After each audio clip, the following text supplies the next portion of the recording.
बाजार की चाल एक बार देख लेते हैं और 23,790 के इर्द गिर्द हम देख रहे हैं बिकवाली का दबाव निफ्टी में फिलहाल नजर आ रहा है। और इनफैक्ट कह सकते हैं कि आज दिन भर हमने देखा एक रेंज में बाजार फंसता हुआ, चाहे फिर वो निफ्टी हो, बैंक निफ्टी हो, बेंचमार्क इंडेक्सेस हो या फिर ब्रॉडर मार्केट्स हो। स्टॉक स्पेसिफिक एक्शन अगर आप देखेंगे, ICICI bank, Sun Pharma, HCL technologies, Axis bank, HUL जैसे काउंटर्स हैं जो कि मेजर कॉन्ट्रीब्यूटर्स है इस वक्त बाजार में। निफ्टी के गेनर्स और इसके अलावा ड्रैगर्स की अगर बात करें, इन्फोसिस, टीसीएस, रिलायंस, हिंडाल्को, टाटा मोटर्स जैसे काउंटर्स जहां पर बिकवाली का दबाव बिल्कुल हावी होता हुआ दिख रहा है।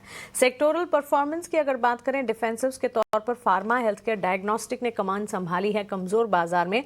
डिफेंसिव्स के तौर पर ये बाजार को सपोर्ट करने का काम कर रहे हैं। कंजम्पशन थीम एफएमसीजी में भी हल्की फुल्की खरीदारी आप देख पाएंगे। इसके अलावा realty, IT, metal, energy, auto, हर तरफ बिकवाली है।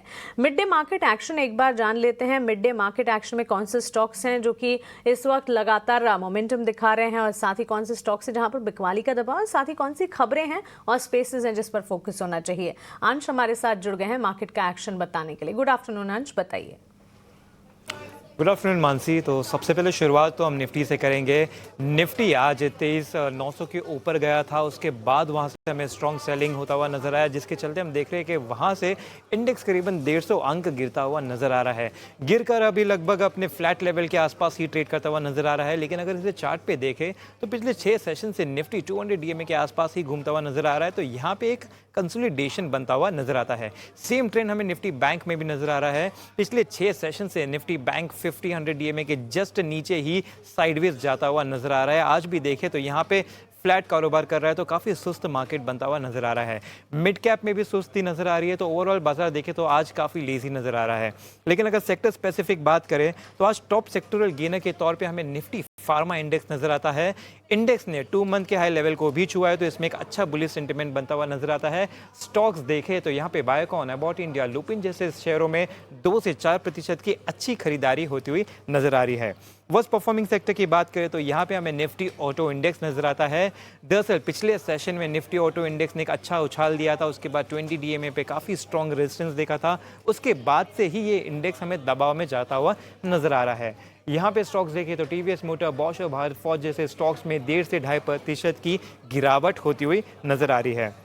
स्टॉक स्पेसिफिक बात कर लेते हैं तो स्ट्रॉन्ग वॉल्यूम्स की लिस्ट अगर हम खोल के देखें तो यहाँ पे सबसे पहले तो हमें आईटीआई स्टॉक नजर आ रहा है, जो लगभग 16% की तेजी के साथ, उछल के साथ हमें यहाँ पे ट्रेड करता हुआ नजर आ रहा है। अगर इसे चार्ट पे भी देखें तो पिछले 12 सेशन का जो रेंज था वो पूरा इनगल्फ करके ऊपर जा चुका है। तो यहाँ पे काफी स्ट्रॉन्ग पॉजिटिव एक रिवर्सल आता हुआ नजर आ रहा है। इसके साथ साथ हैप्पीएस्ट माइंड में भी हमें काफी स्ट्रॉन्ग वॉल्यूम के साथ ट्रेडिंग होती हुई नजर आ रही है। 8% की तेजी नजर आ रही है। बायोकॉन में भी हमें 4% का अच्छा उछाल होता हुआ नजर आ रहा है। तो ये तीनों ही स्टॉक्स में अच्छी उछाल नजर आ रही है, साथ ही साथ भारी वॉल्यूम के साथ। तो ये बताता है कि इन्वेस्टर्स का काफी स्ट्रॉन्ग कॉन्फिडेंस है इन स्टॉक्स को लेकर, तो इन स्टॉक्स पर नजर रखें। बिल्कुल अंश, आपका शुक्रिया हमारे साथ जुड़ने के लिए और ये सारा का सारा market action, mid day market action हमारे साथ शेयर करने के लिए। तो चलिए बाजार पर एक किस तरह की राय बन रही है ये भी जान लेते हैं। हमारे साथ हमारी पैनल पर एक एक्सपर्ट जुड़ गए हैं, एंजल वन के अमरदेव सिंह। अमरदेव जी, गुड आफ्टरनून, स्वागत है आपका 18 आवर स्वदेश पर। बड़ा ही वॉलेटाइल मार्केट इस वक्त नजर आ रहा है, और अगर आप देखें कुछ चुनिंदा प्लेयर्स और सेगमेंट्स है जहां पर न्यूज फ्लो के चलते एक्शन जरूर दिख रहा है, इसके अलावा काफी उतार चढ़ाव है। कैसे देख रहे हैं मार्केट को? इंडेक्स पर आपकी स्ट्रैटेजी क्या होगी इस वक्त? देखिए, ओवरऑल इंडेक्स की मैं बात करूं तो जिस तरह की मूवमेंट हम लोगों ने लास्ट वीक देखी, तो कहीं ना कहीं लोअर लेवल्स पे, दैट इज अराउंड 23,500 से 550, एक काफी इंपॉर्टेंट और क्रुशियल सपोर्ट जोन के रूप में जरूर देखा जा रहा है। हालांकि अपसाइड पे 24,000, 24,050 वो एक रेजिस्टेंस जोन है। और यदि मैं टेक्निकली देखूं, डिफरेंट टाइम फ्रेम्स पे देखूं, वीकली चार्ट्स पे देखूं, डेली चार्ट्स पे देखूं, तो कहीं ना कहीं वो ट्रेंड तो डेफिनेटली डाउन का है, बट क्योंकि हम लोगों ने ऑलरेडी एक शार्प करेक्शन देखी है, तो कहीं ना कहीं उस कारण से एक पुल बैक भी देखने को मिल रही है। हालांकि एक इंपॉर्टेंट बात है कि यदि हम लोग मंथली चार्ट्स पे देखें तो इस मंथ की जो क्लोजिंग है that is very important.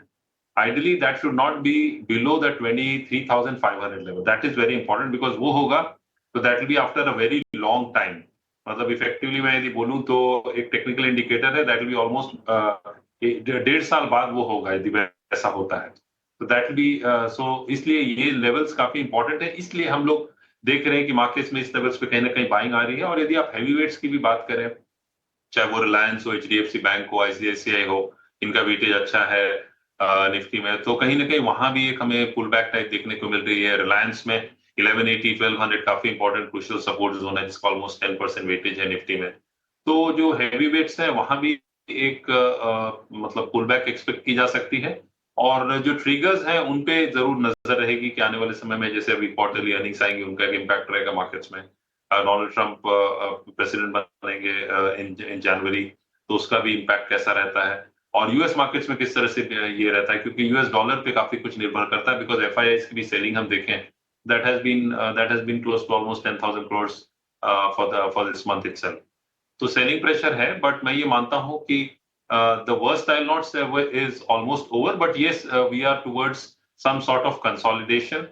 Immediate support जैसा मैंने कहा 23,500 लेवल्स पे, तो लो लेवल्स पे बाइंग की जा सकती है, हाई लेवल्स पे सेलिंग अपॉर्चुनिटी भी है till the time we don't see Nifty sustaining above the 24,100 level.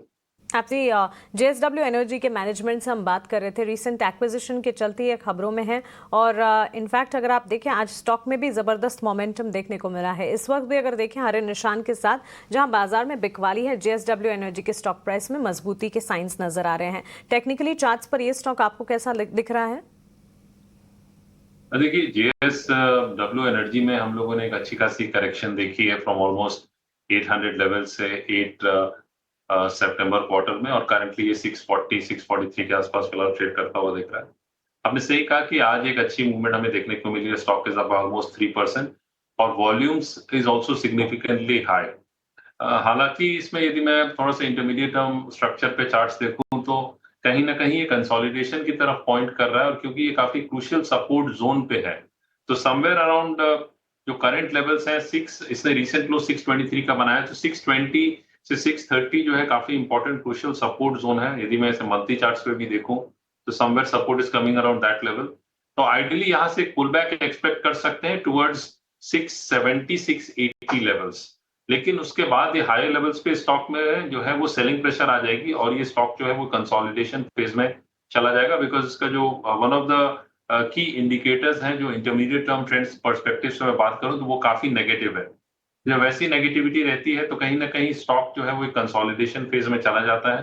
तो 620 on the down side and 680 on the up side, that's the range for I would say JSW energy. Okay, so technically इस वक्त charts में हम देख रहे हैं एक मजबूती ज़रूर है, लेकिन कंसोलिडेशन फेज में ही रहने की संभावना जेएसडब्ल्यू एनर्जी पर। ये राय हमारे एक्सपर्ट की तरफ से। अमरदेव जी, आपका शुक्रिया हमारे साथ जुड़ने के लिए, सवालों के जवाब देने के लिए, अपना समय हमारे साथ शेयर करने के लिए और मार्केट पर अपना नज़रिया भी हमें बताने के लिए। चलिए इसी के साथ आगे बढ़ते हैं, और अडानी एंटरप्राइजेज ये एक ग्रुप भी है जो कि आज एक्शन में है, and in particular Adani enterprise के शेयर में करीब 5% की तेजी देखी जा चुकी है। इस तेजी के पीछे भी वजह हैं और ट्रिगर्स हैं, और ये सारी की सारी वजह हमें वरुण बता रहे हैं। वरुण, बताइए अडानी एंटरप्राइजेज आज मजबूती के पीछे के कारण क्या हैं? देखिए, वैसे तो अडानी ग्रुप के जितने भी स्टॉक्स हैं सब में आपको तेज़ी देखने मिल रही है, और इसके काफ़ी सारे कारण हो सकते हैं, लेकिन एक जो माइलस्टोन इन्होंने अचीव किया है ओवर द वीकेंड, उसको अगर आप उस पर नज़र डालेंगे तो नवी मुंबई एयरपोर्ट जो है उसमें पहली वैलिडेशन फ़्लाइट जो है वो यहाँ पे उतरी है। देखिए, वैलिडेशन फ़्लाइट बेसिकली आप इसको एक टेस्ट फ्लाइट के जैसे देख सकते हैं, जिसमें कोई यात्री नहीं था, केवल यहाँ पे जो उपकरण है उसकी जांच करने के लिए कहीं ना कहीं ये जो वैलिडेशन फ़्लाइट है उसको उतारा गया है, और ये छत्रपति शिवाजी महाराज इंटरनेशनल एयरपोर्ट जो है वहाँ से इसने उड़ान भरी थी, और नवी मुंबई एयरपोर्ट जो है वहाँ पे इसने लैंडिंग जो है वो की है। तो अब माना जा रहा है कि कंपनी को जल्द जो है वो डीजीसीए से एरोड्रम लाइसेंस जो है वो मिलने की उम्मीदें लगाई जा रही है। देखिए, अब कहा यह जा रहा है कि अप्रैल से जो है वो यहाँ पे अप्रैल में ये जो नवी मुंबई एयरपोर्ट है उसका उद्घाटन जो है वो हो सकता है, और मई में जो है वो कमर्शियल उड़ानें जो है वो यहाँ से शुरू हो सकती है, और इंटरनेशनल उड़ानें जो है वो 2025 में शुरू होने का अनुमान लगाया जा रहा है। तो कहीं ना कहीं ऑपरेशनल होने जा रहा है जो नवी मुंबई का एयरपोर्ट है वो, और इसको काफ़ी चरणों में शुरू किया जाएगा। पहले चरण में अगर आप देखेंगे तो एयरपोर्ट से सालाना 2 करोड़ यात्री जो है वो यहाँ से फ्लाई करेंगे। इसके अलावा पहले 6 महीने में 80 लाख से 1 करोड़ यात्री जो है वो हैंडल करने का अनुमान जो है वो यहाँ पे लगाया जा रहा है। और देखिए, लागत करीब करीब 18,000 करोड़ रुपए के आसपास की है। 5 चरणों में पूरा कंस्ट्रक्शन जो है वो यहाँ पे पूरा होने वाला है। तो कहीं ना कहीं ये अब जो चीज़ें हैं वो शायद अडानी ग्रुप को थोड़ा बहुत हेल्प कर रही है। और देखिए, अडानी एयरपोर्ट जो है वो अडानी ग्रुप की सब्सिडरी है, अडानी एंटरप्राइज की। तो यहाँ पे अब लोग ये भी मान रहे हैं कि कब तक अडानी एयरपोर्ट की लिस्टिंग होगी, ये अब सबसे बड़ा सवाल है। आगे 10 साल में अगर आप देखेंगे तो करीब 10-60 हज़ार करोड़ रुपए के आसपास के निवेश की यहाँ पे योजना बनाई हुई है। इसके अलावा एयरपोर्ट कारोबार जब मुनाफे में आएगा, हो सकता है कि उसके बाद जाके ये इसकी लिस्टिंग करते हुए दिखाई दे।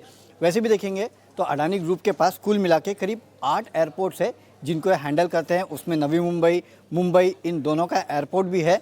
और साथ ही साथ अगर आप देखेंगे तो मैंगलुरु, गुवाहाटी, जयपुर, लखनऊ, ये तमाम जो एयरपोर्ट्स है उनको अडानी ग्रुप जो है वो यहाँ पे हैंडल करता है।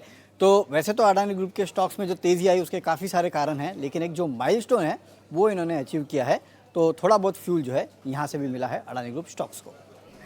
बिल्कुल, तो चलिए नवी मुंबई इंटरनेशनल एयरपोर्ट जो है यहाँ पर टेस्ट रन, पायलट रन जो हुआ है उसका एक इम्पैक्ट है जो कि हम देख रहे हैं Adani group stock and in particular Adani enterprises पर। वरुण, शुक्रिया हमारे साथ जुड़ने के लिए और ये खबर हमें बताने के लिए। चलिए इसी के साथ कॉर्पोरेट कनेक्शन